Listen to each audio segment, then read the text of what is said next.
3x3 का है। Yes sir.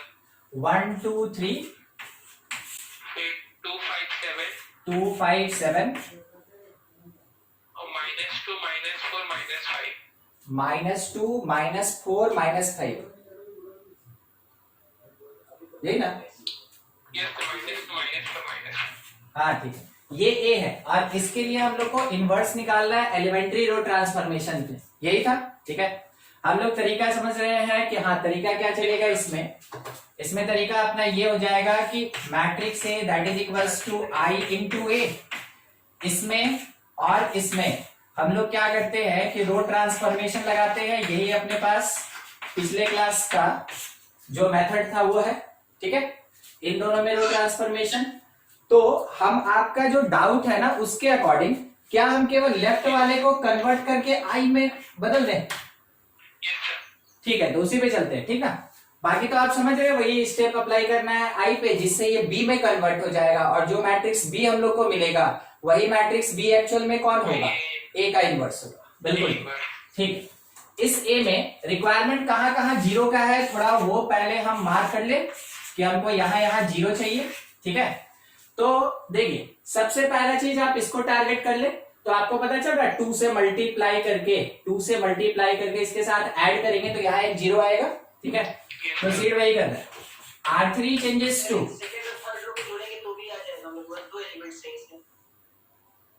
हाँ ठीक है, हाँ सही।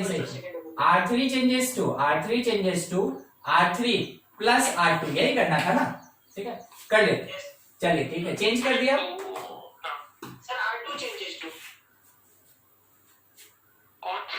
एक ही बात है ना, यहां भी जीरो चाहिए, यहां भी जीरो चाहिए। ठीक है, तो किसी को भी वैसे प्रोसीड कर सकते हैं, कोई इशू नहीं है उसके लिए। ठीक है, एक स्टेप पहले कर लेना, फिर उसके बाद सेकंड पे चलते हैं। हाँ, तो इसमें हम R3 में चेंज करने वाले हैं। फर्स्ट वाला 1 2 3 as it is, second 2 5 7 no change, third वाले में हमको चेंज करना है क्योंकि यहाँ डिक्लेयर किया गया। जब ऐड करेंगे तो 2 - 2 0, 5 - 4 1, 7 - 5 2, ये मिल गया काफी सिंपल तरीके से। ठीक है, अब आप चाहें तो यहाँ पे जो आप जीरो के लिए बोल रहे थे उसको आप कर सकते हैं।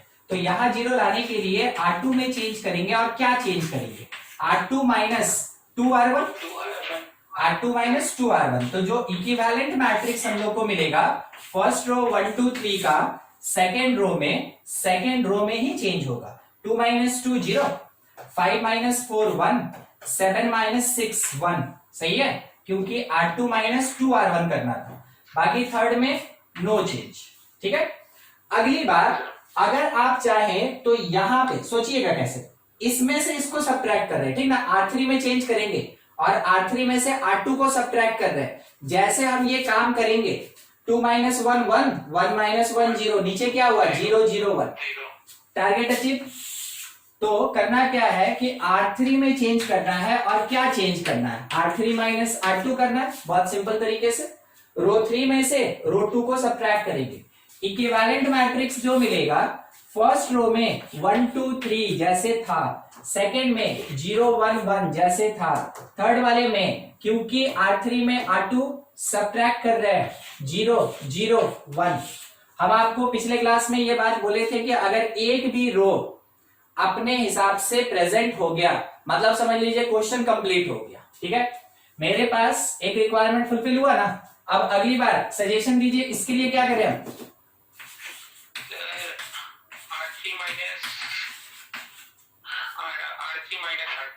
हाँ देखिए, R3 - R2 करेंगे ना तो -1 आ जाएगा, तो उसी को उल्टा कर लेंगे तो एक ही बार में +1 आ जाएगा। तो R2 में चेंज है, ये हुआ 1 2 3, नीचे आया R2 - R3 0 1 0 और 0 0 1, दो चीज कंप्लीट ना। अब एक के लिए टारगेट कीजिए, यहां 0 चाहिए तो 2 से मल्टीप्लाई करके सब्ट्रैक्ट करें, दो स्टेप एक साथ। R1 changes to R1 - 2 R2, और साथ ही साथ फिर से R1 चेंजेस टू, इसके बाद का कॉन्जिक्यूटिव स्टेप है। ठीक ना, साइमल्टेनियस स्टेप नहीं है, क्योंकि एक ही स्टेप में आप एक रो को दो बार चेंज नहीं कर सकते। कॉन्जिक्यूटिव स्टेप है, मतलब इस स्टेप को करने के बाद एक इक्विवेलेंट मैट्रिक्स आया, उसके बाद इसको अप्लाई किए हैं, ठीक है। इसलिए हम यहाँ एक एरो दे दिए ताकि आपको पता चले कि ये कॉन्जिक्यूटिव स्टेप है, ठीक है, सक्सेसिव तरीके से। तो R1 में अब क्या करना चाहते हैं कि R1 - 3R3 3R3 करना चाहते हैं। देखिए अपना रिक्वायरमेंट फुलफिल 1, पहले इसको 1 - 0, 2 - 1, फिर 3 - 0, तो यहाँ पे 3 रहेगा, 0 1 0 0 0 1, फिर इसको करेंगे, है ना, इसको करेंगे। तो ये जब हम लोग किए तो R1 - 3R3 हो गया, R1 - 3R3। अच्छा एक मिनट, ये तो पहले ही 0 आ गया। हाँ, तो जब इसमें से इसको सब्ट्रैक्ट करेंगे यहाँ भी क्या आ जाएगा, 0, ठीक है, आ गया आइडेंटिटी, ठीक है, इट इज आइडेंटिटी। बस यही स्टेप्स, तो 1 2 3 4 5 6 स्टेप आपको लगाना होगा। आई पे लगाइएगा, राइट हैंड साइड में जो मैट्रिक्स बी आएगा it is the inverse of matrix A. और किसी का कोई डाउट बोलिए। find the value of x if the matrix is singular. X का वैल्यू निकालना है, Yes, sir. हाँ पढ़िए matrix. A is equal to 2 by x minus 1. इसी में, नहीं सर, नेक्स्ट एलिमेंट अच्छा 2, next column sir, next row. नहीं सर, 2 के बाद नेक्स्ट रो बोलते हैं। अच्छा ठीक है, बोलिए बोलिए। 1 x 2x square 1 by x 2। ठीक है, देखिए Yes, sir. कहा गया कि मैट्रिक्स ए जो है वो सिंगुलर है। ये क्वेश्चन में स्टेटमेंट मेंशन है कि मैट्रिक्स ए कैसा सिंगुलर, और सिंगुलर का मीनिंग हम लोग क्या समझे थे कि डिटरमिनेंट किसके बराबर है, डिटरमिनेंट 0 होना चाहिए, ठीक है। डिटरमिनेंट कैलकुलेट करें, देखिए 2 by x times 2x minus ये मल्टीप्लाई होगा तो 2x, ठीक है, 2x और minus 2x square into 1/x, तो वो भी तो 2x हो जाएगा ना, ठीक है। Yes, sir. अगले स्टेप में नेगेटिव इसका साइन बदल देगा, +1 टाइम 2 माइनस 2x स्क्वायर, एकदम ठीक है। अगला +2 टाइम क्या होना चाहिए, 1/x माइनस x, एकदम सही। और ये पूरा पार्ट किसके इक्वल, 0, ये तो पहले ही कट के 0 हो गया, ठीक है। आगे यहाँ पे बढ़ते हैं, हाँ ओपन कर देते हैं, तो मिला क्या 2 - 2x स्क्वायर, इस जगह पे +2/x और उसके साथ -2x इज इक्वल्स टू 0। अच्छा अब हमको क्या करना है ना कि इस इक्वेशन को सॉल्व करना है, तो इसमें सबसे पहला चीज देखिएगा, सब में से 2 हटा दे, ठीक है, 2 कॉमन आ रहा है, 2 हटा देते हैं और एलसीएम लेते हैं, तो क्या बना x - x³ +2 - x² +1 - x² equal to 0। अब इसमें ना नेगेटिव से मल्टीप्लाई कर दीजिए, इक्वेशन का फॉर्मेट थोड़ा दिखना लगेगा, +x² -x -1 0। सोच के देखिए इन दोनों में से अगर x² कॉमन ले ले, उन दोनों में से x² कॉमन ले ले, ब्रैकेट में क्या बचा, x+1, बाकी दोनों में से -1 ले लिए। चलिए ठीक है, आंसर लिखा जाए डायरेक्ट, x² -1 0, तो x इज इक्वल्स टू +-1 और x+1 0, तो फिर से x का वैल्यू क्या आया, -1। तो आप यहाँ आंसर क्या दे सकते हैं, अगर आपके ऑप्शन में +-1 दोनों है तो दोनों, ठीक है। अदरवाइज +1 अलग दिया है, -1 अलग ऑप्शन में दिया और सिंगल करेक्ट है, तो आंसर होगा -1, समझे। अब वो डिपेंड कर रहा है कि आपके पास ऑप्शन कैसा दिया है, ठीक है। और कोई डाउट किसी का, एक हाँ क्वेश्चन बन रहा है ना, Yes, sir. कोई डाउट नहीं, नहीं सर। चलिए ठीक है, तब तो बढ़िया है। बोलिए question, Let A be an n cross n matrix. ठीक है। If determinant of lambda A is equal to lambda to the power n, determinant of A, what is the value of n? एक minute, determinant of lambda A, that is equals to D18 मतलब determinant ना होगा। हाँ determinant होगा that is equals equal to lambda to the power x determinant of A into determinant of A। तो x का क्या value होगा, yes sir. यही निकालना है ना। Yes sir. ठीक, देखिएगा समझिएगा थोड़ा सा, ठीक ना, जनरल चीज है। वैसे ए हम लोग को बताया गया था n क्रॉस n ऑर्डर का एक मैट्रिक्स है, ये क्वेश्चन में डिक्लेयर था, ठीक है। उसी बात को कंटिन्यू करते हैं थोड़ा ध्यान से। मान लीजिए, अज्यूम करके चलिए, ठीक ना, समझने के लिए थोड़ा अज्यूम करना पड़ेगा। मान लीजिए जैसे ए जो है वो 3 क्रॉस 3 का एक मैट्रिक्स है, ठीक है, 3 क्रॉस 3 का, और नंबर उसमें क्या है ना, ए बी सी, फिर पी क्यू आर, और इसके साथ 1 2 3 ऐसा कुछ, कितने ऑर्डर का, 3 क्रॉस 3, ठीक है। मान लिए कि अगर हम इसको लैम्डा से मल्टीप्लाई करें, आप समझ रहे हैं हम कहां डिस्कस कर रहे हैं, लेफ्ट हैंड साइड पे, ठीक है। अगर हम लैम्डा ए कैलकुलेट करें तो हम डायरेक्ट कह सकते हैं कि लैम्डा सबसे मल्टीप्लाई होगा, means lambda A, lambda B, lambda C, फिर lambda P, lambda Q, lambda R, lambda 2 lambda और 3 लैम्डा, सही, ठीक है। 3 क्रॉस 3, इस बात पे भी ध्यान रखिएगा, इसलिए हर स्टेप में लिख रहे हैं 3 क्रॉस 3। अब सोच के देखिएगा, जब कभी भी हम डिटरमिनेंट का वैल्यू निकालते हैं, ठीक है, उसमें से बस एक ही पार्ट हम लेना चाहते हैं, डिटरमिनेंट का वैल्यू निकालते हैं, तो एक पार्ट लैम्डा ए टाइम, क्या ये इससे मल्टीप्लाई होता है, यस सर। मतलब ये तीनों आपस में मल्टीप्लाई होता है, यस सर। ठीक है। यही देखिए ना, निकाले थे नहीं अभी, 2/x time x into 2x लिखे थे, यस सर। मतलब कि लीडिंग डायगोनल का तीनों एलिमेंट एक साथ मल्टीप्लाई हुआ।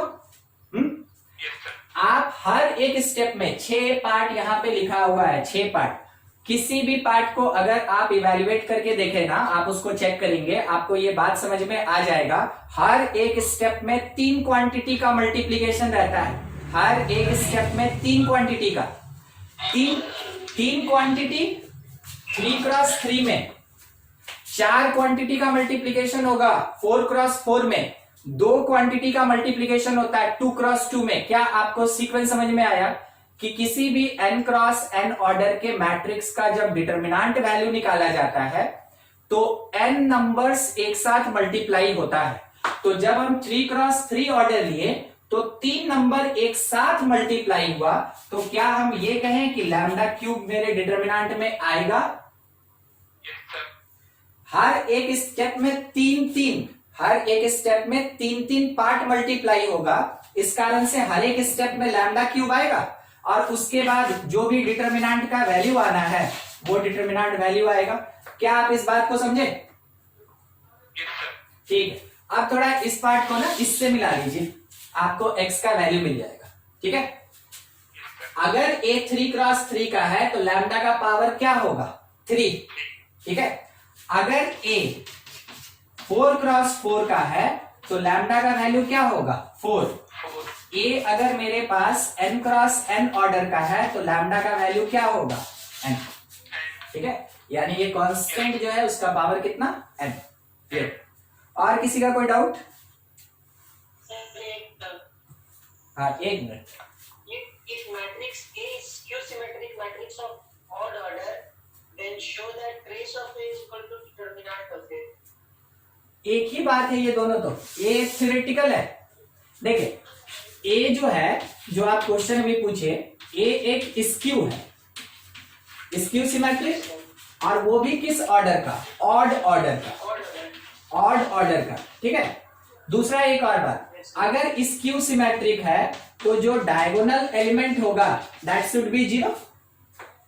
Yes sir.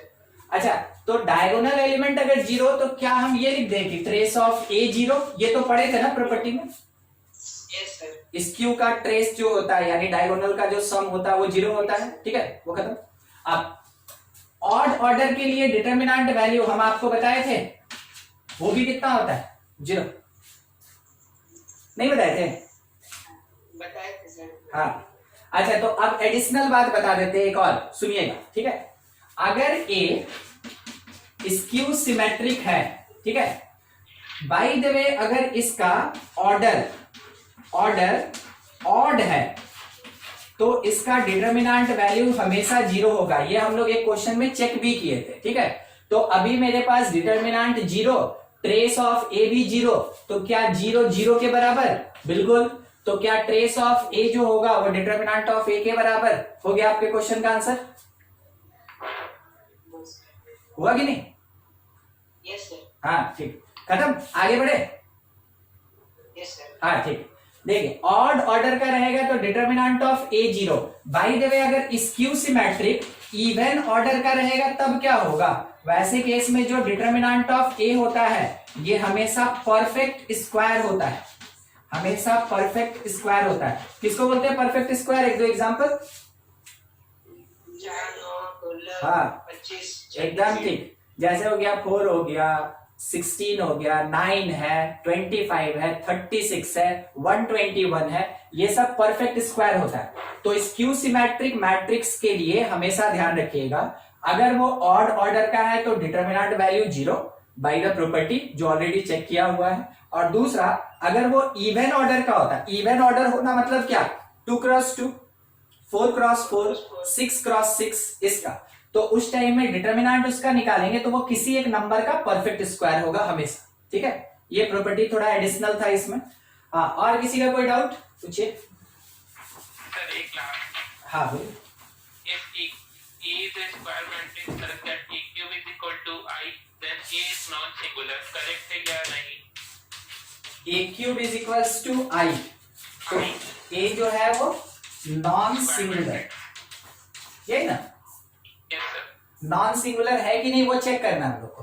Yes sir. हाँ ठीक, देखिए ए क्यूब अगर आई हो रहा है, ए क्यूब आई है, इसका मतलब क्या हुआ कि A cube minus I cube is equals to null लिख सकते हैं। बोलिए हाँ कि ना?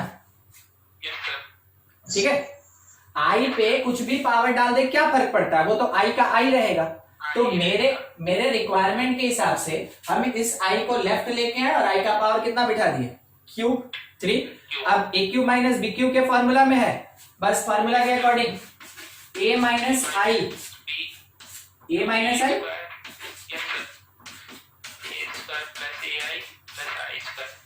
That is equals to null, ठीक है। अच्छा, ये वाला पार्ट में भी नल हो सकता है या फिर ये वाला पार्ट भी नल हो सकता है। तो a minus I is equals to null matrix. a minus I अगर नल मैट्रिक्स हुआ तो a जो है वो i हो गया, तो a जो है वो i हो गया। और अगर i हो गया तो आप इसके बेसिस पे ये तो कह सकते हैं ना कि determinant of a not equal to 0, ठीक है, क्योंकि वो तो 1 होता है। हाँ?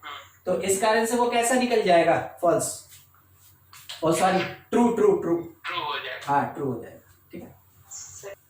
A is equal to 2x2 का मैट्रिक्स है sir, PQ01, PQ01, then show that A to the power 8 is equal to P के power 8, P, yes sir, P के power 8 Q, next उसके अंदर ब्रैकेट से, ब्रैकेट Q के बाद bracket, P के power 8 minus 1 by P minus 1 और उसके बाद 0 1 नीचे सेकेंड में। Yes sir. यही ना? Yes sir. हाँ ठीक। अच्छा, इसको देख के कुछ आपको याद आ रहा है? बस एक Q को छोड़ दीजिए, अब देखिए। नहीं sir a to the power x minus b to the power y वाला फॉर्मूला है। हाँ? अरे नहीं, ये जीपी का सम देखिए। हाँ याद आया सर। ठीक है, जीपी का सम होता है ना, a 1 minus R to the power n by 1 minus R, ठीक है, ये उसके जैसा ही है। ठीक, अब आपको क्या करना है ना कि इसमें ज्यादा कुछ नहीं, आपको इसके लिए सीक्वेंस बताए हैं कि a तो मेरे पास है, a स्क्वायर निकालेंगे, ठीक है, a स्क्वायर निकालने के बाद a क्यूब निकालेंगे, a4 तक में खत्म, हमको सीक्वेंस मिल जाएगा। तो ए स्क्वायर एक बार निकाल लीजिए। ए स्क्वायर मतलब first row multiplied by first column, तो पी स्क्वायर आया first row multiplied by second column, तो पी क्यू क्या क्या आया पी क्यू, ठीक है, और Q plus Q, P Q plus Q ये है। अच्छा सेकेंड रो फर्स्ट कॉलम, तो ये मेरे पास 0 आएगा, सेकेंड रो सेकेंड कॉलम, तो 0 क्यू 0 और ये 1 हो गया। अच्छा ए क्यूब के लिए a इंटू ए स्क्वायर कर रहे हैं, ठीक है, वैसे समझिएगा। इसका फर्स्ट रो इसके फर्स्ट कॉलम से मल्टीप्लाई हो रहा है पी क्यू, इसका फर्स्ट रो सेकेंड कॉलम से मल्टीप्लाई हो रहा है, ठीक है, सेकेंड कॉलम से P square Q plus P Q हो गया।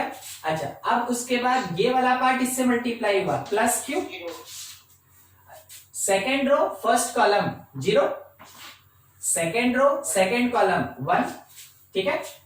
देखिएगा यहाँ पे मेरे पास Q अगर कॉमन निकाल लें, ठीक, बस इतने में हमको है ना लगभग सीक्वेंस मिल गया है, क्योंकि आप इतना तो देख रहे हैं p का पावर 1, p का पावर 2, p का पावर 3, तो जब a का पावर 8 होगा तो p का पावर 8 होगा, वो तो कंफर्म हो गया। दूसरी जगह ध्यान दीजिएगा, यहां केवल Q है, ठीक है, Q इस जगह पे ये वाला अगर हम Q कॉमन ले लें तो हम 1 प्लस p लिख सकते हैं, यस सर, ठीक है, यहां इस प्लेस पे केवल, ठीक है ना। अगर हम Q कॉमन निकाल लें तो हम लिख सकते हैं, यहां से स्टार्ट करते हैं 1 प्लस p स्क्वायर होगा, यस सर, ठीक है।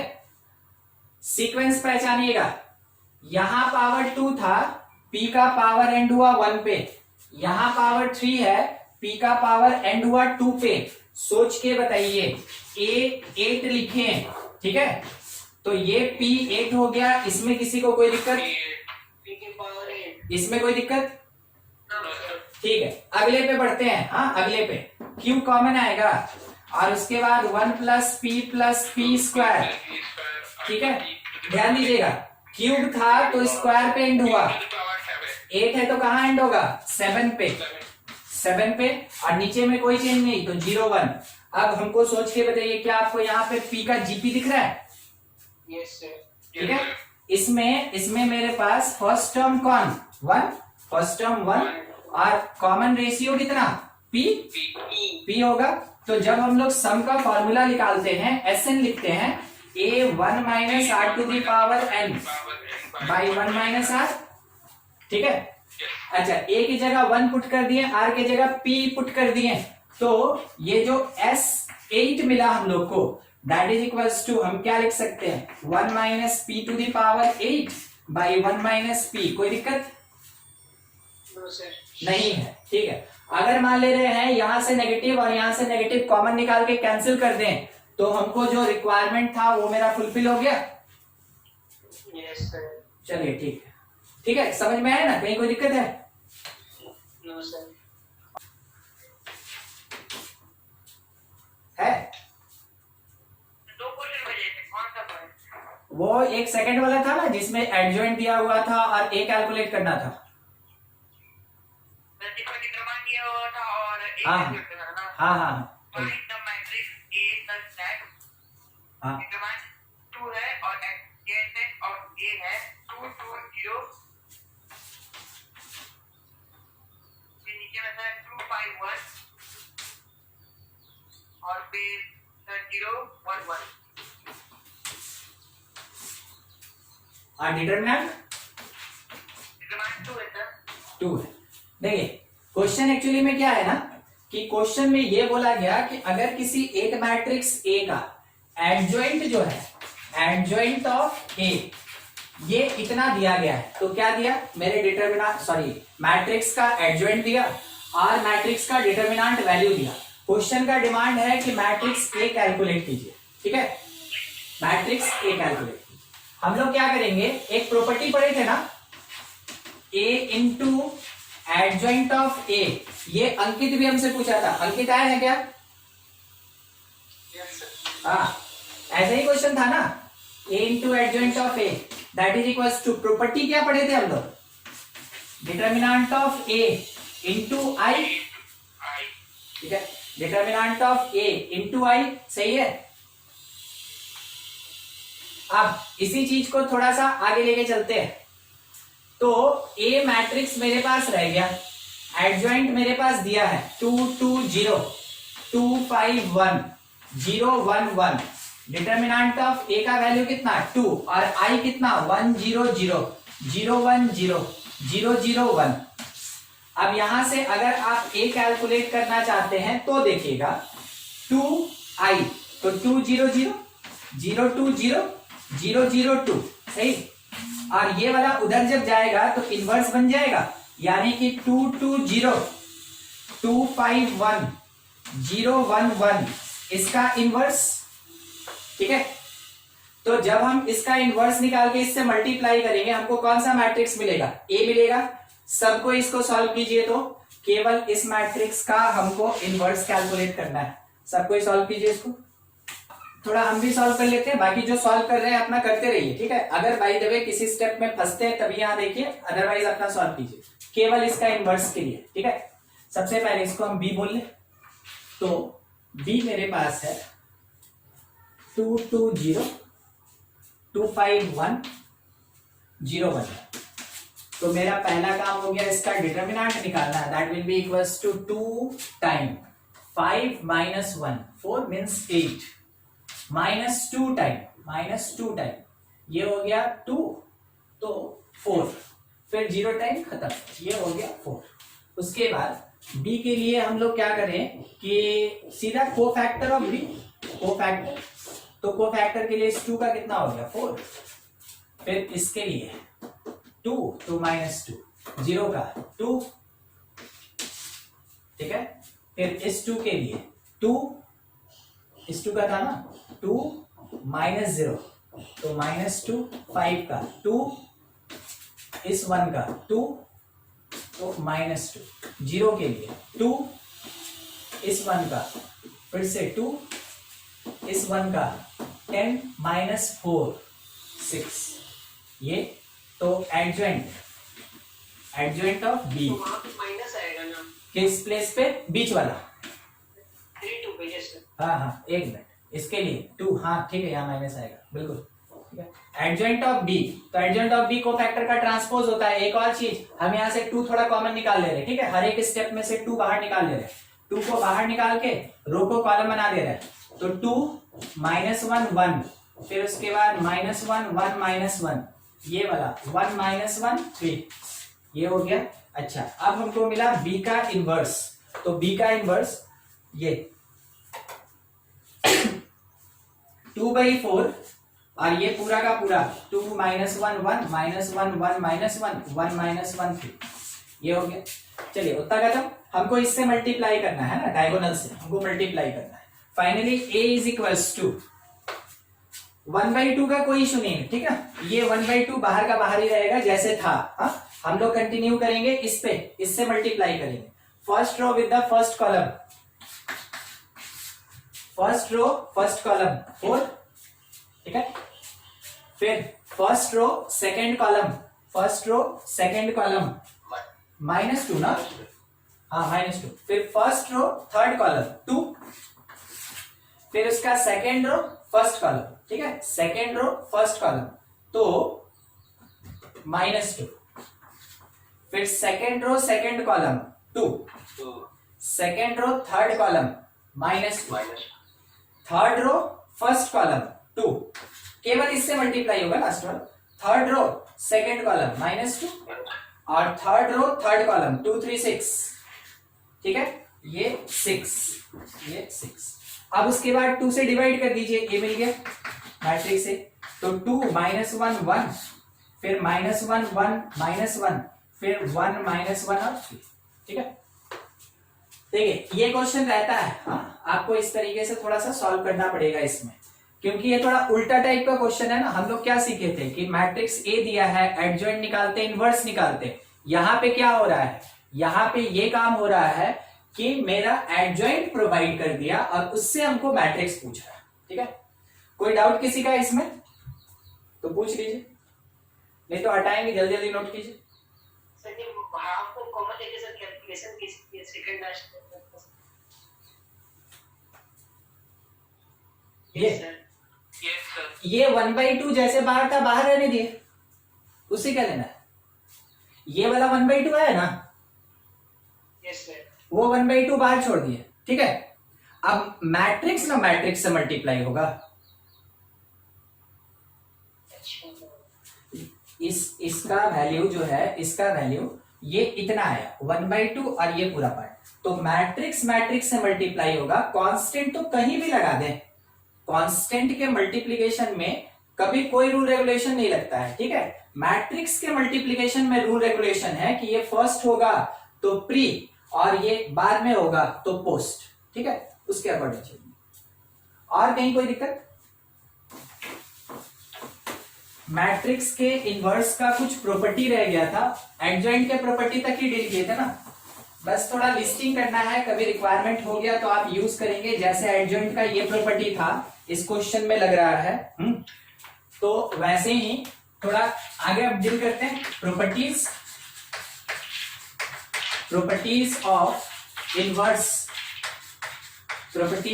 Inverse of matrix. देखिए सबसे पहला जो प्रॉपर्टी होता है, अगर मैट्रिक्स के इनवर्स का फिर से इनवर्स करें तो वापस हमको मैट्रिक्स मिल गया। कहने का मतलब है कि अगर माइनस माइनस माइनस कितनी बार, इवन नंबर ऑफ टाइम, तो हमको मैट्रिक्स मिलेगा। अगर कभी ए का इनवर्स इनवर्स इनवर्स कितने time, odd number of time, तो हमको क्या मिलेगा? एक इनवर्स मिलेगा। कहां डील किए थे ऐसा? ट्रांसपोज में, बिल्कुल उसके जैसा ही, ठीक ना। ये इसका दो पार्ट था। सेकेंड कि अगर a इंटू बी का होल इनवर्स करें, बोलिए तो क्या होना चाहिए? B inverse into A inverse. B inverse into A. एकदम ठीक, क्योंकि जब हम लोग एडजॉइंट कैलकुलेट करते हैं, तो उसमें ट्रांसपोज यूज करते हैं। और जब ट्रांसपोज पढ़ाए थे उसी टाइम में आपको बताए थे कि ट्रांसपोज अगर किसी भी प्रॉपर्टी की तरह यूज हुआ तो जब कभी भी हम लोग उस प्रोसेस के लिए कोई प्रॉपर्टी लिखेंगे तो उसमें ए बी जो है वो किस में चेंज हो जाएगा?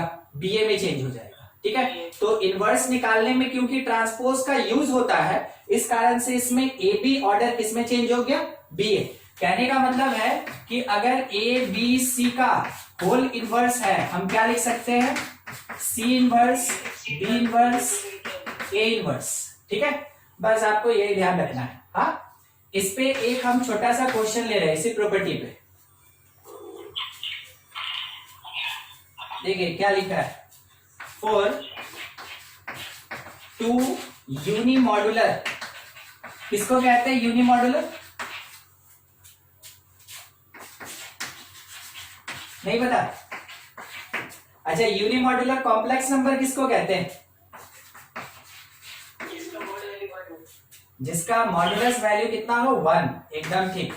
Z1 bar minus Z2, Z2 bar Z1 inverse multiplied by Z1 Z2 minus Z2 बार और Z1 बार, ठीक है, ये दिया है। इट इज इक्वल्स टू, ये वाला वैल्यू इसका भी इनवर्स है, इसका वैल्यू क्या होगा? क्वेश्चन क्या है? For two unimodular complex number Z1 and Z2, इसका मीनिंग ये हो गया ना कि Z1 और Z2 का जो भी मॉड्यूलस वैल्यू होगा वो कितना होगा? 1। इस स्टेटमेंट से हम लोग को एक बात पता चला कि मॉड Z1 मॉड Z2 दोनों किसके बराबर? 1 हो जाएगा, ठीक है। उसके बाद कहा गया कि इस मैट्रिक्स का inverse multiplied by second matrix का इनवर्स, और ये किसके बराबर होगा? तो दैट विल बी, मतलब क्या वैल्यू होगा हम लोग को वो चाहिए, ठीक है, हम लोग को वो चाहिए। चलिए देखिए, मॉड Z1 मॉड Z2 किसके बराबर? 1, क्योंकि बोला गया है कि वो कैसा है? यूनिमॉड्यूलर है, ठीक है। कंटिन्यू करते हैं। क्या हम इसको ऐसे बोले ए का ये इनवर्स है और ये बी का इनवर्स है, ठीक है। तो मेरे पास ये ए इनवर्स और ये बी इनवर्स, तो अगर A inverse into B inverse है तो क्या हम इसको बी ए का होल इनवर्स लिख सकते हैं according to this property of inverse of matrix? ठीक है। अब हम क्या करेंगे ना कि इसके लिए कैलकुलेशन करेंगे, ध्यान रखिएगा। तो बी हम सेकंड वाले को बोले हैं, ए फर्स्ट वाले को बोले हैं, तो जब कभी भी हम लोग बी ए, पहले बी ए निकालते फिर इनवर्स निकालेंगे, बी ए कैलकुलेट करेंगे, तो इसका मतलब क्या हुआ कि इसका फर्स्ट रो इसके फर्स्ट कॉलम से मल्टीप्लाई होगा, मल्टीप्लीकेशन करते चलते हैं, Z1 into Z1 bar plus Z2 into ये second column Z2 bar, Z2 into Z2 bar, बड़ा जाएगा, थोड़ा बड़ा जाएगा, फिर first row second column Z1 Z2 negative में माइनस Z1 Z2, फिर उसके बाद इसका फर्स्ट रो इसके सेकंड कॉलम से, ठीक है। तो देखिए क्या आएगा, first row second column Z1 Z2 negative, Z1 Z2 positive, तो यहां पे भी कितना आया था प्लस Z1 Z2, ये है। देखिए तो इसके फर्स्ट रो को इसके सेकंड कॉलम से मल्टीप्लाई किए, ठीक है। तो Z1 Z2 नेगेटिव और Z1 Z2 पॉजिटिव, वो लिख दिए। इसका सेकंड रो फर्स्ट कॉलम से मल्टीप्लाई हो रहा है, तो माइनस में Z1 बार Z2 बार, माइनस में Z1 बार Z2 बार, फिर इसका सेकंड रो इसके फर्स्ट कॉलम से मल्टीप्लाई हो रहा है।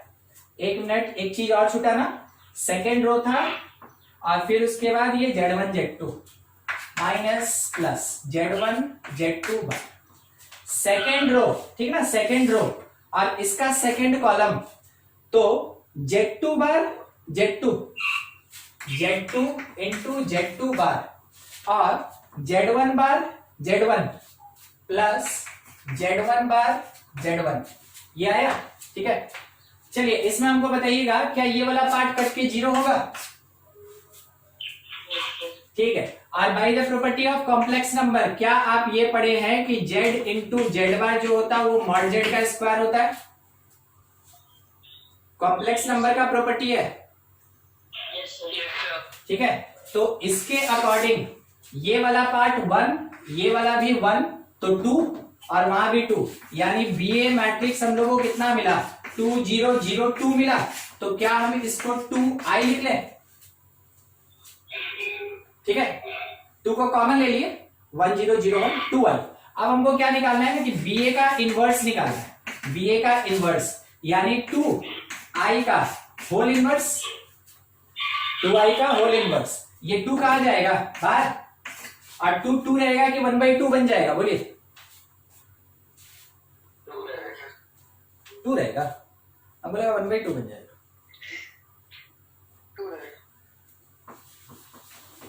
चलिए ठीक है।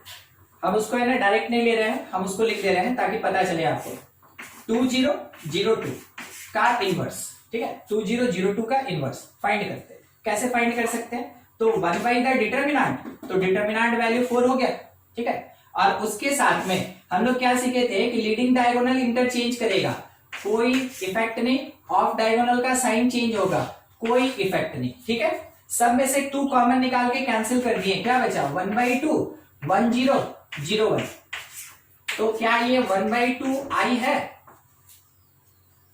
1/2i, समझ में आया बात।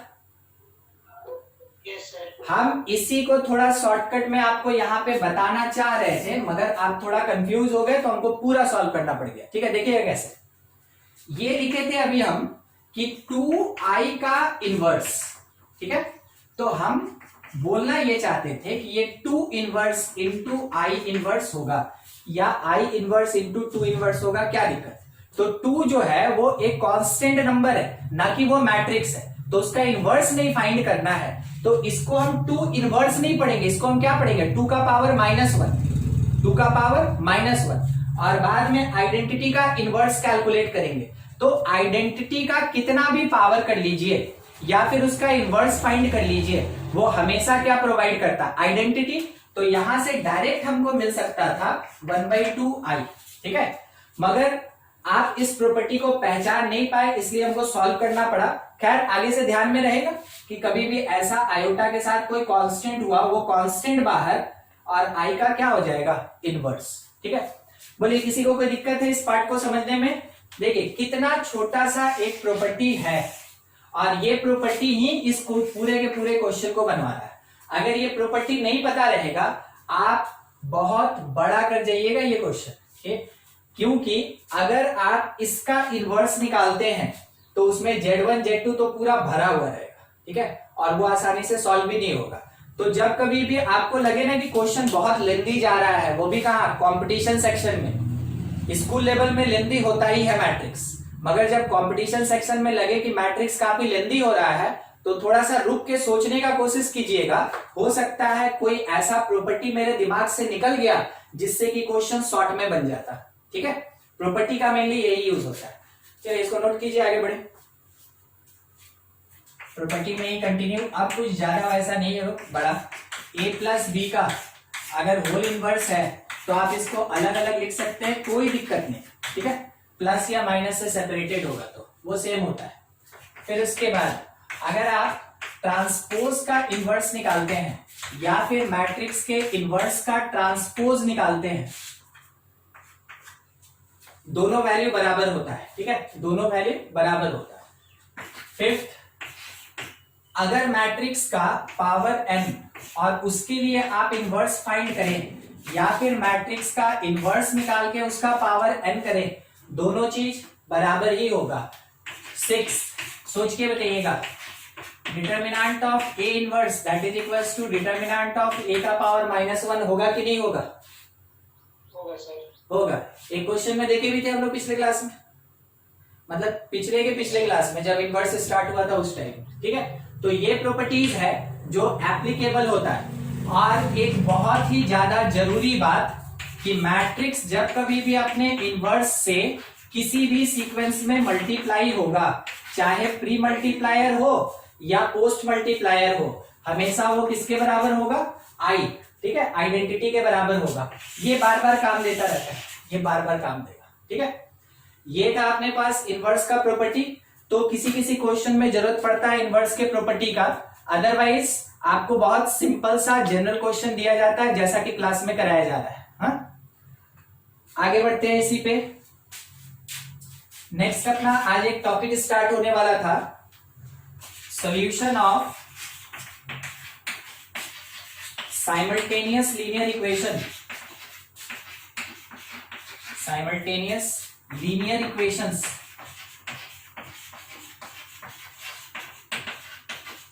अच्छा, इसका क्या मीनिंग है? तो आपके क्वेश्चन में एक चीज मेंशन रहेगा, bye matrix method.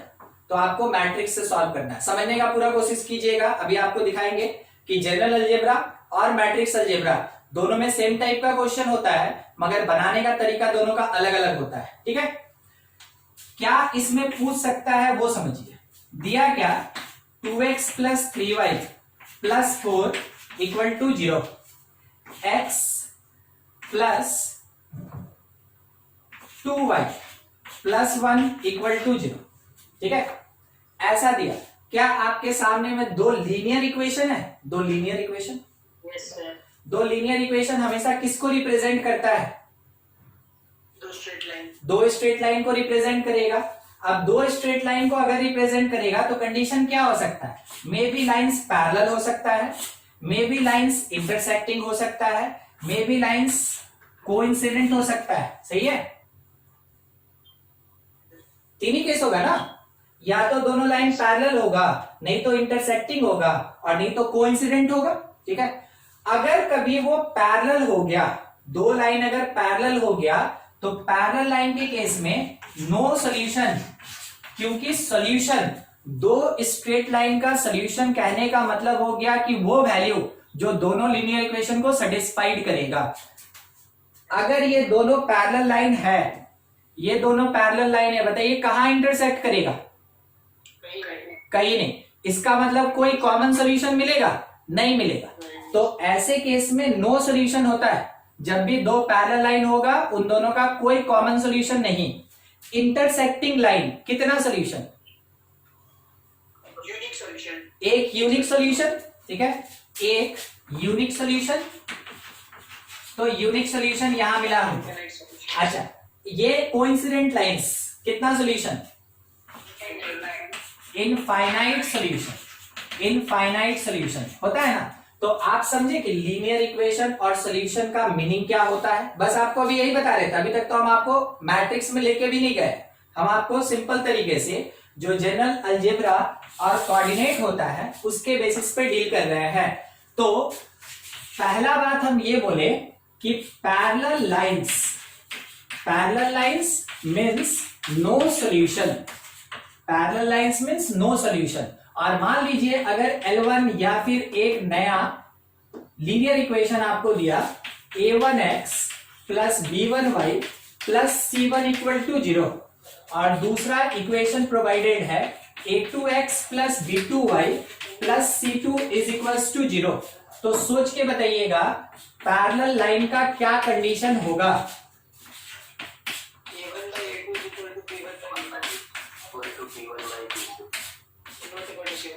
Not equal to c1 by c2, हमको तीनों लेके चलना पड़ेगा, है कि नहीं, ठीक है।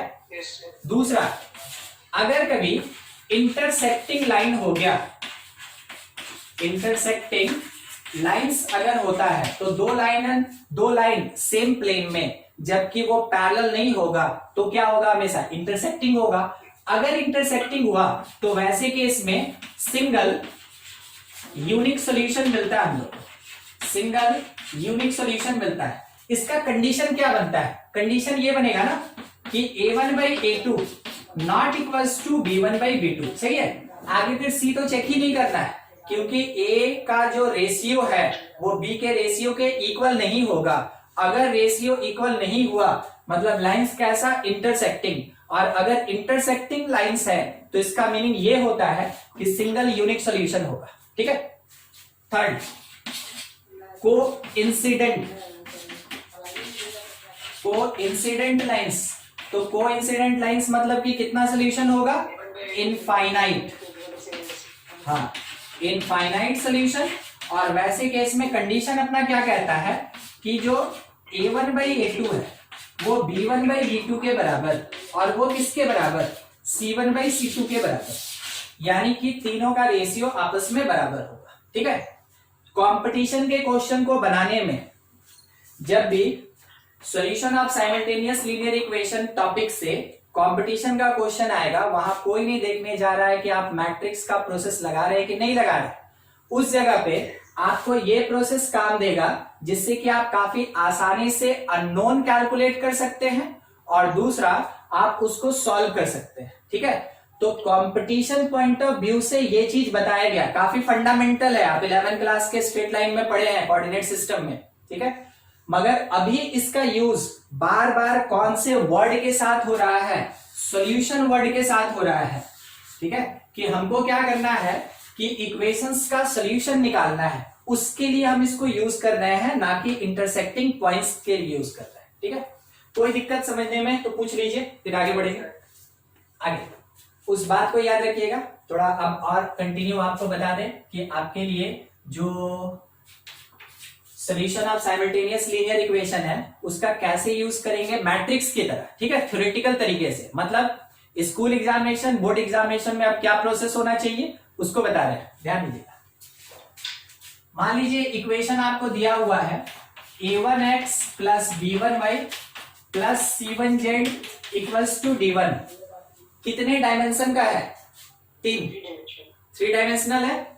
x y z तीनों का पावर 1 है, मतलब कि 3 अननोन के साथ लीनियर इक्वेशन है। x y z 3 अननोन के साथ linear equation, a b c और d ये कैसा है, कांस्टेंट है, ये कांस्टेंट है। तो अगर मेरे पास 3 अननोन है तो बताइए कम से कम कितने इक्वेशन का रिक्वायरमेंट होगा ताकि हम सॉल्व कर लें, 3। तो हम लोग इसमें लेके चलते हैं एक और, a2x plus b2y plus c2z equals to d2 और a3x plus b3y plus c3z is equals to d3, ठीक है। ऐसा 3 इक्वेशन आपके क्वेश्चन में प्रोवाइडेड रहेगा। अगर 2 इक्वेशन दिया है तो 2 अननोन रहेगा, अगर 3 इक्वेशन दिया है तो 3 अननोन रहेगा, ठीक है।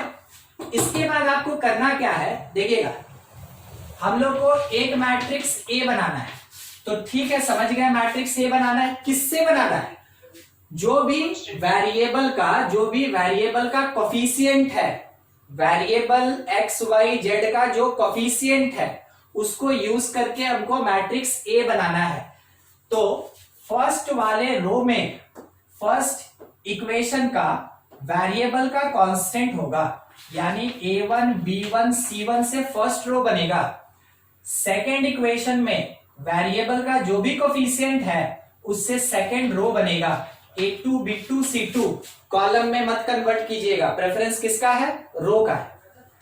थर्ड में a3 b3 c3। समझ में आया ए कैसे बनाएंगे, ठीक है। उसके बाद आपको एक मैट्रिक्स बी बनाना पड़ता है, मैट्रिक्स बी। अब ये मैट्रिक्स बी देख रहे कितना पतला सा है, मतलब कॉलम मैट्रिक्स होगा, ठीक है, कॉलम मैट्रिक्स होगा। और ये कॉलम मैट्रिक्स कांस्टेंट्स को यूज करके बनेगा। देखिए इसके वर्ड में हम कांस्टेंट लगाए, मगर यहां पे हम आपको कोफिशिएंट बोले, दोनों का मीनिंग समझ रहे हैं ना। इसमें कहीं कोई वेरिएबल मल्टीप्लाई डिवाइड या नहीं है ऐड, तो उस टाइम में उसको प्योर कांस्टेंट बोलेंगे। मगर जब वेरिएबल के साथ प्रेजेंट होगा तो उसको हम लोग कोफिशिएंट बोलेंगे, ठीक है, कोफिशिएंट, मगर रहेगा दोनों कांस्टेंट, ठीक है। तो बी में d1 d2 d3 कितने ऑर्डर का, 3 क्रॉस 1। ये कितने ऑर्डर का, 3 क्रॉस 3। अब देखिए हर चीज आ गया, बस क्या बचा हुआ है, वेरिएबल्स। तो वेरिएबल्स का एक कॉलम मैट्रिक्स बनाएंगे एक्स वाई जेड का, कितने ऑर्डर का, 3 क्रॉस 1, ठीक है। क्या क्या प्रेजेंट हो गया, a1 b1 c1 a2 b2 c2 a3 b3 c3 present, d1 d2 d3 present, X Y Z present. Arrangement देखिए a इंटू एक्स क्या इक्वल्स टू b है। ये जो भी पार्ट लिखा हुआ है, ये वाला पार्ट, क्या मैट्रिक्स में हम उसको ऐसे दिखा सकते हैं, ठीक है। कोशिश कीजिए, देखिए कैसे कोशिश करेंगे। यहां बोला ना कि a को x से मल्टीप्लाई किए, कर लेते हैं, छोटा सा चीज है। a को x से मल्टीप्लाई किए, first row with the first column, देखते चलिएगा, a1x plus b1y plus c1z मिल गया। It is equals to b का पहला एलिमेंट d1, यानी फर्स्ट इक्वेशन हमको पूरा मिला। सेकंड पे a2x plus b2y plus c2z that is equals to d2, ठीक है। तो आपको पता चला ये जो सिस्टम ऑफ लीनियर इक्वेशन था, इसको मैट्रिक्स के इक्वेशन में कैसे रिप्रेजेंट किया गया। किसी को कोई दिक्कत इससे रिलेटेड नहीं है, तो आगे बढ़े। अगर a इनवर्स से दोनों तरफ मल्टीप्लाई करते हैं, ठीक है ना, a इनवर्स से दोनों तरफ मल्टीप्लाई करते हैं, तो a inverse into a into X that is equals to a inverse into b। Pre multiplication किए कि पोस्ट मल्टीप्लीकेशन किए, प्री, तो ये i हो जाएगा, और i इंटू एक्स जो होता है वो x होगा, वो मैट्रिक्स x होगा। It is equals to right hand side में क्या मिला, a इनवर्स इंटू b, यानी कि जब कभी भी हमको solution of simultaneous linear equations निकालना होगा, उस टाइम में variable matrix that is equals to inverse of the matrix using coefficients multiplied by constant matrix, ठीक है। जब ये प्रोसेस करेंगे तब कहीं जाके x मिलेगा। चेक करते हैं एक और बात, ऑर्डर a इनवर्स का ऑर्डर क्या है, देखिए a का अगर ऑर्डर 3 क्रॉस 3 है तो a के इनवर्स में भी ऑर्डर चेंज नहीं करता है, वो भी क्या रहेगा, 3 क्रॉस 3, ठीक है। अगली बार b का ऑर्डर क्या है, 3 क्रॉस 1। जब a इनवर्स को b के साथ मल्टीप्लाई करेंगे तो हम करना क्या चाहते हैं, 3 क्रॉस 3 को मल्टीप्लाई करना चाहते हैं 3 क्रॉस 1 से। कॉमन पार्ट हट गया, बच गया ये कितने ऑर्डर का, 3 क्रॉस 1। क्या यही ऑर्डर मेरे x का ऑर्डर है, ठीक है, 3 क्रॉस 1। तो मैट्रिक्स का मल्टीप्लिकेशन के लिए तो ये कंफर्मेबल है, ठीक है, ये पूरे के पूरे कंडीशन को फुलफिल कर रहा है, तो मल्टीप्लाई किया जा सकता है। और जब इसको मल्टीप्लाई कर लेंगे ना, जब a इनवर्स को b से मल्टीप्लाई करेंगे तो वो 3x1 का एक मैट्रिक्स देगा, मान लीजिए उसमें एलिमेंट अल्फा बीटा और गामा आया, वो तो हम लोग को मल्टीप्लाई करने के बाद जो आना होगा आ जाएगा, ठीक है। और ये A इनवर्स भी किसके बराबर है, that will be equals to x, यानी एक्स वाई जेड जिसके अंदर है। अब क्या आप ये बता सकते हैं कि x का वैल्यू क्या होगा, अल्फा, क्योंकि दोनों मैट्रिक्स तो बराबर हो गया ना, तो फर्स्ट प्लेस फर्स्ट के बराबर, y का वैल्यू क्या होगा बीटा और z का वैल्यू क्या होगा गामा। तो ये जो x y z का वैल्यूएशन निकालते हैं यही तो कहलाता है solution. It is the solution of linear equation, यही सॉल्यूशन होता है लीनियर इक्वेशन का। तो क्या आपको ये बात समझ में आया, क्वेश्चन में आपको ये 3 इक्वेशन दिया रहेगा, क्वेश्चन में इतना ही देगा 3 इक्वेशन और बोलेगा फाइंड सॉल्यूशन। तो सॉल्यूशन फाइंड करने का मतलब हमको क्या फाइंड करना है, सॉल्यूशन फाइंड करने का मतलब हमको वेरिएबल का वैल्यू निकालना है, ठीक है, यानी एक्स वाई जेड का क्या वैल्यू होगा ये कैलकुलेट करना है। तो कैसे करेंगे, कोफिशिएंट्स को यूज करके मैट्रिक्स ए बनाएंगे जो स्क्वायर मैट्रिक्स होगा, कांस्टेंट्स को यूज करके मैट्रिक्स बी बनाएंगे जो कॉलम मैट्रिक्स होगा, वेरिएबल्स को यूज करके एक वेरिएबल मैट्रिक्स बनाएंगे जो कॉलम मैट्रिक्स होगा। कभी भी अपने से चेंज करने का कोशिश मत कीजिएगा कि सर रो बना देंगे तो क्या होगा, कुछ नहीं होगा, फिर सॉल्व नहीं होगा, ठीक है, तो कॉलम ही बनाइएगा। और उसके बाद आंसर निकालने के लिए आपको हर एक केस में ये प्रोसेस करना पड़ेगा, तब कहीं जाके वेरिएबल्स का वैल्यू निकलेगा, ठीक है। कोई दिक्कत इससे रिलेटेड, ये वाला क्वेश्चन कैसे बनेगा, तो हम बोले थे आप लोग को वेट करने के लिए। अगर आप में से किसी का भी क्वेश्चन प्रेजेंट है सामने तो आप अभी दे सकते हैं, अदरवाइज हम एक क्वेश्चन खुद से ले ले, बोलिए। ठीक, एग्जाम्पल के लिए क्वेश्चन हम ले लें, x plus 2y plus 3z equals to 1, 2x plus 3y plus 2z equals to 2, 3x plus 3y plus 4z equals to 1। Solve करना है, ठीक है, क्वेश्चन में बस इतना बोला गया, solve using matrix method, solve using matrix method. तो आपको ये मैट्रिक्स का ही मेथड लगाना है। डिटरमिनेंट पढ़ेंगे ना, फिर से ये चीज एक बार आएगा, उस टाइम में डिटरमिनेंट के तरीके से क्या प्रोसेस होता है उसको हम लोग पढ़ेंगे, ठीक है। आपके पास कंपटीशन में क्वेश्चन आया, आपको कुछ नहीं देखना है कि हमको कैसे बनाना है, जो सबसे सिंपल तरीका, 3 प्रोसेस आप सीखेंगे, जो सबसे सिंपल तरीका उससे सॉल्व कर दीजिए। एक आपको आता है लीनियर इक्वेशन कैसे सॉल्व करते हैं अलजेब्रा में, वो आप पहले से जानते हैं, एक तरीका वो हो गया, दूसरा मैट्रिक्स वाला जो अभी देखे थे, और तीसरा डिटरमिनेंट मेथड होता है, ठीक है।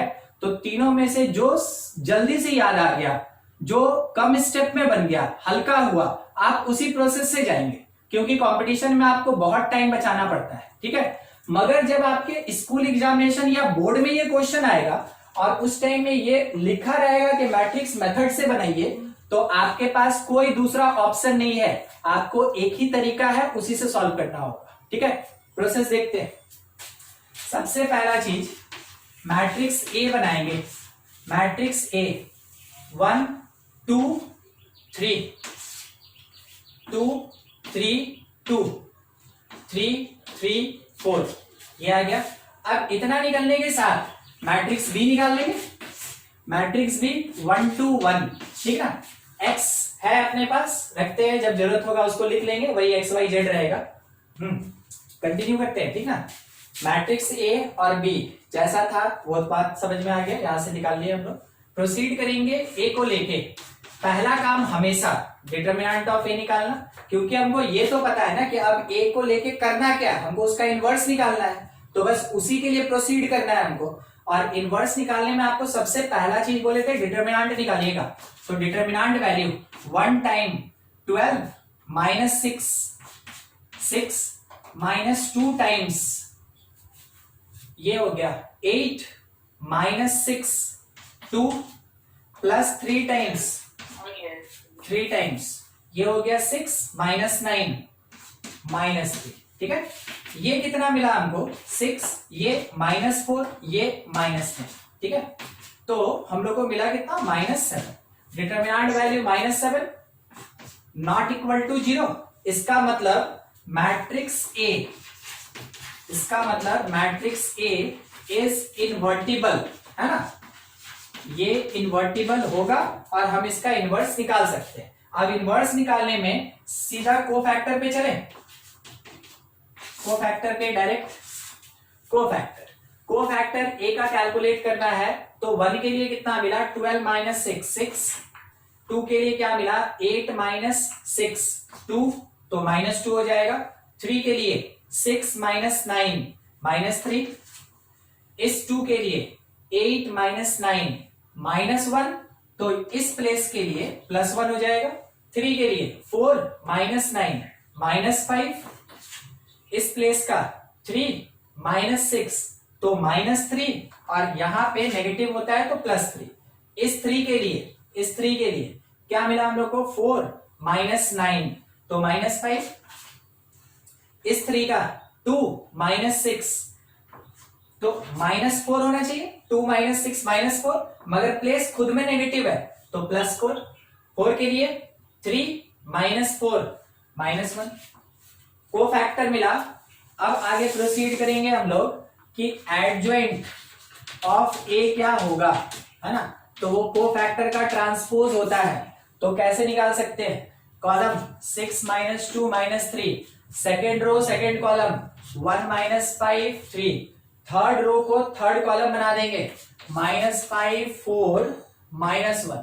क्या मीनिंग हुआ कि जो रोज हुआ करता था उसको हम लोग क्या किए, कॉलम बना दिए। मिल गया एडजॉइंट के बाद प्रोसीड करेंगे ए इनवर्स पे। क्या formula, 1 by determinant of A into adjoint of A is equals to, determinant value क्या था -7, तो -1/7, एडजॉइंट ऑफ ए तो 6 1 -5, उसके बाद -2 -5 4 -3 3 और -1, ये हो जाएगा। ठीक है, इसके बेसिस पे अब हम लोग को कैलकुलेट क्या करना है, ए का इनवर्स तो निकल गया।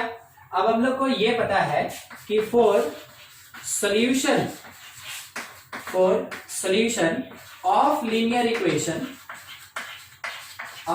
इक्वेशन हम लोग को क्या सॉल्व करना है कि जो मैट्रिक्स एक्स होगा जिसमें एक्स वाई जेड होता है that is equals to A inverse into B. आपके पास ए का इनवर्स भी है और आपके पास मैट्रिक्स बी भी है। सॉल्व किया जाए, सॉल्व करेंगे तो यहाँ पे मैट्रिक्स एक्स जो है इतना तो कंफर्म है कि कॉलम आएगा। तो ए इनवर्स -1/7 बाहर है, इसको बाहर ही रखते हैं, -1/7। First row with the first column तो 6 +2 और -5। फिर सेकेंड रो फर्स्ट कॉलम -2, ये -5 से मल्टीप्लाई होके -10, और फिर ये 4 से मल्टीप्लाई होके +4। फिर इसका थर्ड रो इसके फर्स्ट कॉलम से तो -3 +6 -1, यानी कि हम लोग को वैल्यू मिला -1/7, और कॉलम में 6 2 8 -5 3, ये हो गया 12 8, ये हो गया 6 4 यानी 2। यानी कि इस पार्ट को अगर हम चाहें तो अरेंज करके ऐसे लिख सकते हैं, अंदर डाल दीजिए अब -3/7 8/7 और इसके साथ -2/7, ऐसे लिखा जा सकता है ना। ठीक है, इस पार्ट को आप किसके इक्वल कह रहे हैं, एक्स के इक्वल कह रहे हैं। एक्स कौन है, column matrix X Y Z. क्या आपको एक्स का वैल्यू मिला -3/7, लिखते चले। Yes sir. तो x हमको मिला -3/7, y हम लोग को मिला 8/7 और z अपने पास वैल्यू है -2/7। ठीक है, ये है सॉल्यूशन। किसी को कोई दिक्कत है? बोर्ड एग्जामिनेशन और स्कूल एग्जामिनेशन में आपको क्वेश्चन ऐसे ही सॉल्व करना होगा। उसमें एक और बात बता दें हम आपको, जो हम यहाँ पे डायरेक्ट कोफैक्टर निकाल लिए ना, आप जब स्कूल एग्जामिनेशन में सॉल्व करेंगे आप इससे पहले माइनर निकालेंगे। माइनर, तब कोफैक्टर, तब एडजॉइंट, तब इनवर्स, ठीक है, तब फुल मार्क्स। -10 कैसे आया x वाले में? कौन वाला? सेकंड लास्ट स्टेप ये -10 ये ना, देखते हैं। ये वाला जो था second row with the first column, हाँ, तो -5 to 10 हो गया, ठीक है। जिसमें कोई कंडीशन नहीं लगाया गया, तो अगर कंडीशन नहीं लगाया गया तो हम लोग के पास x का एक वैल्यू आया, y का एक वैल्यू आया और z का एक वैल्यू आया, ठीक है। मान लीजिए जैसे कि अगर आप एग्जामिनेशन में सॉल्व कर रहे हैं, आप इतना लंबा चौड़ा बनाए और एक्सपेक्टेड था कि हाँ मेरा सही होगा, मगर मान लेते हैं जैसे गलती हो गया तो पूरे किए कराए पे तो पानी फिर गया, समझ रहे हैं ना। तो क्या करना होगा कि जब भी आप इतना लंबा बनाएंगे ना, तो लास्ट में आपका जो भी आंसर आया है, तीनों दिए गए इक्वेशन में से किसी एक इक्वेशन में पुट कर दीजिए, जो भी आपको अच्छा लग रहा है उस इक्वेशन में पुट कर दीजिए और चेक कीजिए कि LHS RHS आया कि नहीं इक्वल। अगर LHS इक्वल टू RHS आ गया, यानी आप जो आंसर निकाले हैं वो सही है, ठीक है। इससे क्या होता है ना, कॉन्फिडेंस मिल जाता है कि हाँ हम जो बनाए हैं वो सही है। अभी तो प्रैक्टिस करने में आप बुक के पीछे या जो भी आपको मॉड्यूल प्रोवाइडेड है या फिर DPP है, आंसर देख के आप मैच करा लेंगे, मगर एग्जामिनेशन में एक कंफर्मेशन अगर चाहिए तो लास्ट जो निकला XYZ, तीनों दिए गए इक्वेशन में से किसी में भी पुट कर दीजिए, LHS RHS के इक्वल आ गया मतलब सही है। अगर नहीं इक्वल आया तो मतलब है कि आप उसमें थोड़ा गलती ढूंढ लें कि कहीं ना कहीं कोई छोटा मोटा मिस्टेक होगा जिसके कारण मेरा आंसर जो आना चाहिए था वो नहीं आया, समझे। तो आपको ये काम करना चाहिए जब कभी भी आपका बोर्ड एग्जामिनेशन या स्कूल एग्जामिनेशन में ऐसा क्वेश्चन आता है, ताकि आप 100% कंफर्म रहें कि मेरा बनाया गया क्वेश्चन बिल्कुल सही है, ठीक है। अब कुछ कंडीशन लेते हैं, ठीक है, उसको कहते हैं condition of consistency, condition of consistency, ठीक है। और किसके लिए, तो मान लेते हैं अगर मैट्रिक्स बी नल मैट्रिक्स नहीं होता है, मैट्रिक्स बी अगर नल मैट्रिक्स नहीं होता है, तो वैसे केस में जो सिस्टम होगा, सिस्टम मतलब क्या होता है, सिस्टम मतलब इक्वेशन सर, सिस्टम मतलब एक कलेक्शन टाइप का हो गया, ठीक है। तो तीन इक्वेशन का एक कलेक्शन, तो वो एक सिस्टम कहलाया, ठीक है। वही सिस्टम का यहाँ पे बात हो रहा है ना, कंप्यूटर वाला सिस्टम नहीं है, ठीक। ये सिस्टम किस चीज का है, लीनियर इक्वेशंस का है। तो अगर बाय द वे मैट्रिक्स भी नॉन जीरो है, यानी नल मैट्रिक्स नहीं है, तो सिस्टम ऑफ इक्वेशन कॉल्ड, उसको बोलते हैं called non homogeneous, non homogeneous, ठीक है। उसको non homogeneous system of linear equation कहा जाता है। कब, जब मैट्रिक्स भी नल मैट्रिक्स नहीं हो, मतलब कौन जीरो नहीं होना चाहिए, D D D D D1 D2 D3 लिखे थे ना, नहीं याद, मैट्रिक्स बी क्या लिखे थे, मैट्रिक्स बी ऐसे लिखे थे ना, D1 D2 D3। और ये D1 D2 D3 कहां पे प्लेस्ड होता है, इक्वल टू के दूसरे साइड प्लेस्ड होता है। अगर इसका वैल्यू तीनों का तीनों जीरो नहीं होगा, तब जाके आप बोलिएगा कि मैट्रिक्स बी जो है वो नल मैट्रिक्स नहीं है। अगर D1 D2 D3 में से तीनों एक साथ जीरो नहीं हुआ, तो सिस्टम ऑफ इक्वेशन कैसा होगा, नॉन होमोजीनियस होगा। समझ में आ रहा है क्या बोलना चाह रहे हैं, नहीं समझे? अच्छा ठीक है, चलिए एक चीज हम पूछ रहे,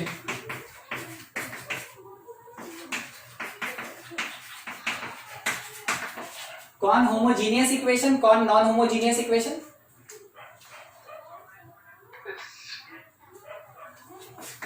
ये नॉन होमोजीनियस और ये होमोजीनियस है ना। देखिए, अरे यार आप लोग समझ में नहीं करते, ध्यान दीजिएगा तो समझ में आएगा। डी के प्लेस पे जीरो है तो ये कैसा हो गया, होमोजीनियस। अगर डी नॉन जीरो है तो ये कैसा हो गया, नॉन होमोजीनियस।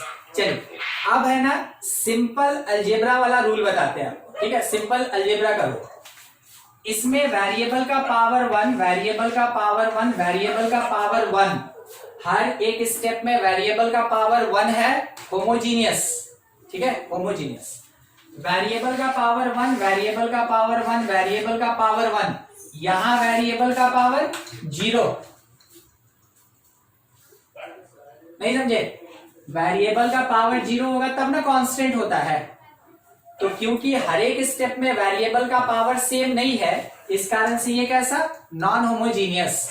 आप में से कोई हमको एक बात बता सकता है x का पावर 0 कितना होता है? 1। तो कहीं अगर हम 1 देखें तो क्या हम ये नहीं लिख सकते कि वो x का पावर 0 है, और x का पावर 0 मतलब वेरिएबल का पावर 0 है। तो कांस्टेंट में, कांस्टेंट नंबर में वेरिएबल का पावर क्या होता है? हमेशा 0। ठीक है, ये अलजेब्रा का रूल है। हाँ, अच्छा, अब पहचान लेंगे ना कि होमोजीनियस किसको और नॉन होमोजीनियस किसको। ठीक है, अभी फिर एक बार आएगा जब होमोजीनियस पढ़ाएंगे ना, तब इस पे और डिटेल तब बात करेंगे। अभी आपको बस थोड़ा सा समझा के छोड़ दिए। तो मैट्रिक्स भी अगर कभी नल मैट्रिक्स नहीं है तो सिस्टम कैसा? Non homogeneous. नॉन होमोजीनियस के साथ if determinant of matrix not equal to 0, then system consistent, उस समय सिस्टम कंसिस्टेंट होता है एंड हैज यूनिक सॉल्यूशन, और तब उसके पास यूनिक सॉल्यूशन होता है। यूनिक सॉल्यूशन कैसे? x is equals to a inverse b करके उस यूनिक सॉल्यूशन को निकालेंगे जो अभी वाले एग्जांपल में आपको दिखा रहे थे। ठीक है, जब कभी भी अपने पास डिटर्मिनेंट, मैट्रिक्स का डिटर्मिनेंट नॉन जीरो होगा, वैसे केस में सिस्टम को बोलेंगे कि वो कंसिस्टेंट है, और अगर वो कंसिस्टेंट हो गया तो वैसे केस में यूनिक सॉल्यूशन होगा। और निकालने का तरीका क्या है? x is equals to a inverse into b। ठीक है, जैसा अभी क्वेश्चन बनाया था। दूसरा कंडीशन क्या है? If determinant of a equal to 0, तो इसका दो पार्ट होता है। ठीक ना, एक और पार्ट लेंगे जिसमें डिटर्मिनेंट ऑफ a 0 होता है। अगर डिटर्मिनेंट ऑफ a 0 हो गया तो क्या मैट्रिक्स इन्वर्टिबल होगा? नहीं होगा। ठीक है, आगे कंडीशन तब क्या चेक करते हैं? If determinant of a equal to 0 and दूसरा कंडीशन है and adjoint of a into b equals to null matrix. ठीक है, इक्वल्स टू नल मैट्रिक्स। ध्यान दीजिएगा, मेरे पास एक और कंडीशन इसी को लेके है। If determinant of a equal to 0 and adjoint of a into b not equals to null matrix. समझे? जब डिटर्मिनेंट ऑफ a 0 होगा तो उस टाइम में दो कंडीशन बनेगा, और उसमें अलग अलग कंडीशन करने वाला कौन? Adjoint of a into b। या तो वो नल मैट्रिक्स होगा और नहीं तो वो नल मैट्रिक्स नहीं होगा। ठीक है, अब फर्स्ट वाले केस में चलते हैं। इसमें determinant of a 0, adjoint of a into b null matrix, then system consistent, then system consistent. वैसे केस में भी सिस्टम कंसिस्टेंट होता है तो क्या होगा? And contain infinite solution. वैसे केस में कितना सॉल्यूशन एग्जिस्ट करेगा? इनफाइनाइट सॉल्यूशन एग्जिस्ट करेगा, इनफाइनाइट सॉल्यूशन। दूसरे पे आते हैं। If determinant of a equal to 0, adjoint of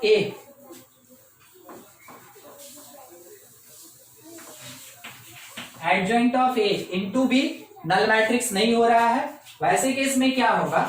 then system is inconsistent. ये सिस्टम इनकंसिस्टेंट होगा, is inconsistent and does not contain any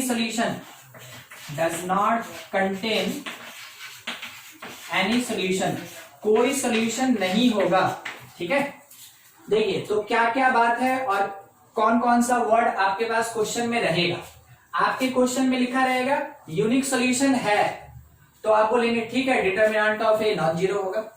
आपके क्वेश्चन में लिखा हुआ है सिस्टम कंसिस्टेंट है, तो आप बोलिएगा ठीक है, determinant of a non zero भी हो सकता है, जीरो भी हो सकता है, पॉसिबिलिटी हो गया। उसके बाद आपके क्वेश्चन में ये लिखा हुआ है कि adjoint of A into B null matrix है, तो आप ये कहेंगे कि सिस्टम मेरा कंसिस्टेंट तो है, कितना सॉल्यूशन हो रहा है, इनफाइनाइट सॉल्यूशन हो रहा है। समझ में आ रहा है कौन सा वर्ड किसके साथ रिलेटेड, बाकी सब फिलर है। ध्यान देने वाला बात कौन कौन है, ये सब कंडीशन, ठीक है, ये सब वर्ड ये आपको क्वेश्चन में मिलता रहेगा। हाँ, बाकी सब तो बस स्टेटमेंट बनाने के लिए लिखा गया है, ये सब काम का चीज यही है। ठीक है, तो आपको क्या ध्यान रखना है, determinant of A zero, adjoint of A into B null matrix, system कैसा कंसिस्टेंट, और सॉल्यूशन कितना, इनफाइनाइट सॉल्यूशन। अगर by the way determinant of A zero, adjoint of A into B not equal to null matrix, तो system कैसा, inconsistent, तो कितना solution, no solution, no solution. ठीक है, by the way determinant of A not equal to zero, वैसे case में system मेरा consistent, तो इसका मतलब कितना सॉल्यूशन, तो एक सिंगल सा यूनिक सॉल्यूशन हमको मिलेगा। समझ में आ गया कौन कौन से वर्ड को आपको याद रखने का जरूरत है, ये याद रखना पड़ेगा आपको। जब आप याद रखेंगे तभी ये सब क्वेश्चन में कभी मेंशन रहा तो आप उसको सॉल्व कर पाइएगा। ठीक है, इसको नोट कीजिए, फिर इसके बेसिस पे दो क्वेश्चन थोड़ा डील करें। कोई डाउट कहीं पूछ भी लीजिए। कंसिस्टेंट का मतलब होता है एग्जिस्टेंट, ठीक है, वो एग्जिस्ट करता है, कैलकुलेट कर सकते हैं वो चीज।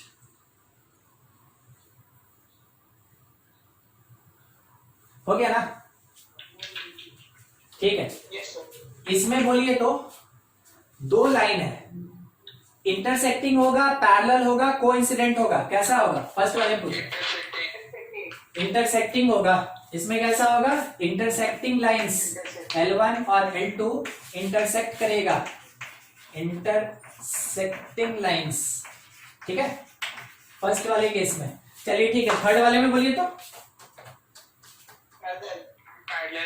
पैरेलल होगा, इसमें कैसा लाइंस मिलेगा हम लोग को, पैरेलल लाइंस मिलेगा, L1 L2 एक दूसरे के साथ पैरेलल होगा।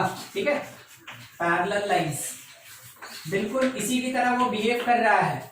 अच्छा, तो सेकंड वाला बच गया, अब ये बताइए, कोइंसिडेंट, यानी लाइन L1 के ऊपर लाइन L2 बैठा हुआ है, ठीक ना, ओवरलैप कर रहा है, तो L1 L2 एक ही प्लेस पे, यानी coincident lines, coincident lines. Coincident lines किससे related, infinite solution. Intersecting line किससे related, unique solution. Parallel lines किससे रिलेटेड, नो सॉल्यूशन। ठीक है, नो सॉल्यूशन, बस ये उसी को रिप्रेजेंट कर रहा है। ठीक है, समझ गए यहां तक, आगे बढ़े। कंपटीशन टाइप का, ठीक है, थ्योरेटिकल नहीं है। देखिए क्वेश्चन क्या दिया है, if square bracket x is greatest integer, greatest integer समझते हैं, ठीक है, Yes, sir. x minus 3y equals to 4, 5x plus y equals to 2, greatest integer 2 pi, x minus greatest integer e y is equals to greatest integer 2a। बोला गया may be consistent, may be consistent, find interval of a, value नहीं, interval of a, का क्या interval होगा वो find करना हम लोग को। ठीक है, इस क्वेश्चन में देखिए, क्वेश्चन में एक लीनियर इक्वेशन, दो लीनियर इक्वेशन, तीन, और मेरे पास कितना अननोन है, दो। ए तो निकालने बोला, मगर एक्चुअल में क्या वो सिस्टम का अननोन है, नहीं, वो मेरे पास आर्बिट्रेरी कांस्टेंट है, मगर सिस्टम का अननोन तो दो ही है, एक्स और वाई। ठीक है, हम क्या करेंगे ना, प्रोसेस ऐसा होगा, हम इसके बेसिस पे एक्स वाई निकाल सकते हैं कि नहीं, हाँ कि ना। Yes, sir. दो इक्वेशन है। अच्छा, हम आपको पहले ही ये बात बोल दिए थे कि ये मेरे पास कंपटीशन का क्वेश्चन है, तो क्या मेरे पास कोई रेस्ट्रिक्शन है कि हम इसको मैट्रिक्स मेथड से बनाए, हम तो इसको डायरेक्ट भी सॉल्व कर सकते हैं, यस सर। कोई रेस्ट्रिक्शन नहीं ना। हाँ सर। मगर मैट्रिक्स का तरीका पढ़ रहे हैं तो हम मैट्रिक्स मेथड से सॉल्व कर रहे हैं, ठीक है, समझ गए ना क्यों? दोनों चीज है अपने पास। मैट्रिक्स अभी पढ़ रहे हैं, आपको आगे चल के क्वेश्चन मिलेगा, आपके आर डी शर्मा बुक में 8.1 एक्सरसाइज होगा, उसमें भी लगभग 30-32 क्वेश्चन होगा ही होगा कम से कम, और सब का सब है ना कंसिस्टेंट, इनकंसिस्टेंट, उसी के बेसिस पे बनेगा, ठीक है। तो हम आपको उसी प्रोसेस से बता रहे हैं, ठीक है। कौन सा method? Matrix method. Matrix method से एक नया चीज भी हो जाएगा, क्वेश्चन भी बन जाएगा 2x2 का। बोलिए ए कितना? 1 -3 5 1। बी कितना? 4 2, ठीक है। अच्छा, अब हमको चाहिए क्या? डिटर्मिनेंट ऑफ ए। तो डिटर्मिनेंट ऑफ ए इज 1 + 15 यानी 16। अब हमको चाहिए ए का इनवर्स, डायरेक्ट बात करें तो 1 डिटर्मिनेंट ऑफ ए, और यहाँ पे एडजॉइंट ऑफ ए। तो एडजॉइंट के लिए इसमें इंटरचेंज कर दिए, पता भी नहीं चला क्योंकि दोनों तो 1 था, ठीक है। इधर साइन चेंज, -5 और 3, ये हो गया, मिल गया ये इनवर्स। अब हमको क्या करना है कि x मतलब xy निकालने के लिए a इनवर्स के साथ मल्टीप्लाई करना है b को, कर लेते हैं। तो अगर a इनवर्स को b से मल्टीप्लाई करना है और वो पूरा पार्ट किसके इक्वल होगा? xy के इक्वल होगा। तो a इनवर्स मींस 1/16 को बाहर छोड़ दे, कोई दिक्कत नहीं, कोई दिक्कत नहीं ना, 1/16 को बाहर छोड़ दिए, कांस्टेंट है। मैट्रिक्स के साथ मैट्रिक्स मल्टीप्लाई होगा, तो first row with the first column 4 + 6 10, second row first column -20 + 2 -18। अब 16 को अंदर इंसर्ट कर दीजिए, तो 10/16 कितना होता है? 5/8। हाँ, -18/16 कितना होता है? -9/8 ना। हाँ, ठीक, ठीक है। x हम लोग को मिल गया 5/8, y हम लोग को मिल गया -9/8, x और y निकल गया। अभी तक अब थर्ड को यूज नहीं किया, ठीक है। अब थर्ड को यूज कर रहे हैं। वर्ड पे ध्यान दीजिएगा, अब जाके वर्ड काम में आएगा। कंसिस्टेंट बोला, कंसिस्टेंट बोला तो सॉल्यूशन होगा कि नहीं होगा? सॉल्यूशन होगा। तो आप ये मेंशन कर सकते हैं कि since system is consistent, since system is consistent, और कंसिस्टेंट होने का मतलब है solution exist, therefore solution exist. और अगर सॉल्यूशन एग्जिस्ट कर गया, देयरफॉर x = 5/8, y = -9/8 सेटिस्फाई करेगा। किसको सेटिस्फाई करेगा? Third equation, satisfied third equation. अब मेरे पास ये थर्ड इक्वेशन काम का, हम उसको सामने ला रहे हैं। लिखा है greatest integer of 2πx minus greatest integer of y that is equals to greatest integer of 2a। कोई हमको बताएगा 2π का वैल्यू कितना होता है? 6.28। ग्रेटेस्ट इंटीजर से बाहर निकलेगा, क्या बनेगा? 6। तो 6x माइनस e का वैल्यू क्या होता है? अप्रॉक्स 2.7। ग्रेटेस्ट इंटीजर से बाहर निकलेगा, क्या होगा? 2। तो हम इसको लिख सकते हैं 2y it is equals to greatest integer of 2a। अब मेरे पास x का भी वैल्यू है और y का भी वैल्यू है, तो ग्रेटेस्ट इंटीजर ऑफ 2a का वैल्यू क्या होगा? इट इज 6 इंटू x का वैल्यू है 5/8 माइनस 2 इंटू y का वैल्यू है -9/8। हम अगर इसको सॉल्व किए तो ये कितना आ गया अपने पास? 30, और ये कितना आ रहा है? 18। तो 30 और 18 कितना होता है? 48/8। इसका मतलब 6। हाँ, ठीक है, मतलब यहाँ का कैलकुलेशन करके 6 ही आया ना। हाँ?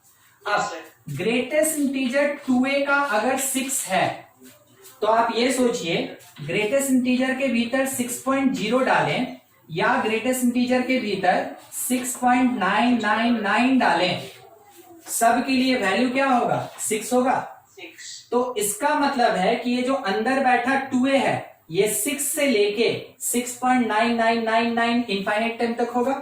और 6.9999 ना लिखने की जगह हम क्या लिख सकते हैं, लेस देन 7। Yes sir. ठीक है, लेस देन 7, तो हम वही चीज यूज करेंगे, ध्यान रखिएगा। ठीक है, तो इसका मतलब यहाँ पे मेंशन ये किया जा सकता है कि 2a will be greater than equal to 6 but less than 7, less than equal to नहीं, लेस देन 7। अब यहां से आप a का वैल्यू हमको बता सकते हैं कि a बिलोंग्स टू 7/2 तक जाएगा। किसी को कोई दिक्कत इससे रिलेटेड, लास्ट वाला?